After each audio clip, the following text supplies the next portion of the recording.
Pak, ini kan kalau kita lihat juga beberapa waktu lalu gitu ya Pak, kementerian sedang giat mendorong BUMN untuk ekspansi bisnis ke luar negeri ya Pak, seperti misalnya Pupuk Indonesia yang bulan lalu membuka kantor cabang di Dubai. Mhm. Lalu untuk ke depan adakah perusahaan energi yang juga akan didorong untuk ekspansi ke luar negeri mengikuti jejak Pupuk begitu Pak?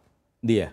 Jadi kalau kita lihat memang, Pertamina, khususnya kita berharap bahwa Pertamina, minggu lalu pun mereka baru menandatangani perjanjian kerjasama antara, Pertamina International Shipping dengan NYK di Jepang, untuk bersama-sama melakukan investasi dan juga, NYK masuk berinvestasi di, PIS atau Pertamina International Shipping.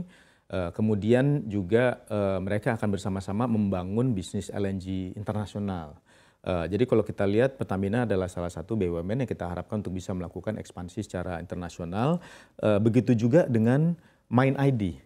Ada beberapa bahan-bahan mineral misalnya yang dibutuhkan oleh sektor pangan kita, khususnya di pupuk seperti misalnya potas ataupun juga garam, rock fosfat. Jadi ini merupakan sebuah sinergi antara Pupuk Indonesia dengan, MindID ya, atau Inalum untuk bisa melakukan, mengidentifikasi beberapa potensi buat, MindID dan juga Pupuk Indonesia untuk, mengakuisisi atau melakukan pengembangan, sumber-sumber, yang baru untuk bisa, menghasilkan potas, garam, dan juga fosfat, bagi kebutuhan, produksi, NPK ataupun garam industri di Indonesia.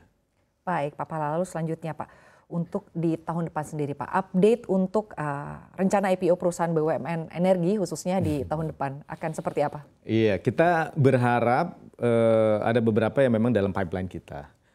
Jadi kalau kita lihat saat ini PGE atau Pertamina Geothermal ini masih merupakan satu inisiatif dari kita di Kementerian BUMN untuk bagaimana Pertamina bisa, istilahnya melakukan unlock value ya, merealisasikan karena kan visi kita bagaimana Pertamina satu hari memiliki nilai kapitalisasi sebesar 100 billion US dollar. Jadi salah satu anak usaha yang kita harapkan bisa dikembangkan ke depannya melalui pasar modal juga adalah Pertamina Geothermal Energy, sebuah, perusahaan berbasiskan energi baru dan terbarukan. Kemudian juga yang kita sedang review dan juga lihat saat ini adalah, Pertamina Hulu, Energy, sebuah perusahaan upstream. Memang kalau kita lihat saat ini dengan harga minyak yang cukup baik, ini juga memiliki potensi buat PHE untuk bisa mengkaji bagaimana kalau misalnya mereka, men-tap ataupun memperoleh, modal dari, pasar modal. Kemudian beberapa yang lain di sektor pangan sebetulnya kalau kita lihat yang kita harapkan juga bisa melakukan, unlock value atau melihat kesempatan, masuk ke bursa. Baik, itu tepatnya kira-kira di bulan apa Pak untuk di tahun depan sendiri? Untuk bulan agak susah ya, karena kan dengan kondisi pasar modal yang kita lihat saat ini, orang juga biasanya, di awal-awal tahun kan pasar modal itu, cukup baik untuk melakukan, penawaran publik ya.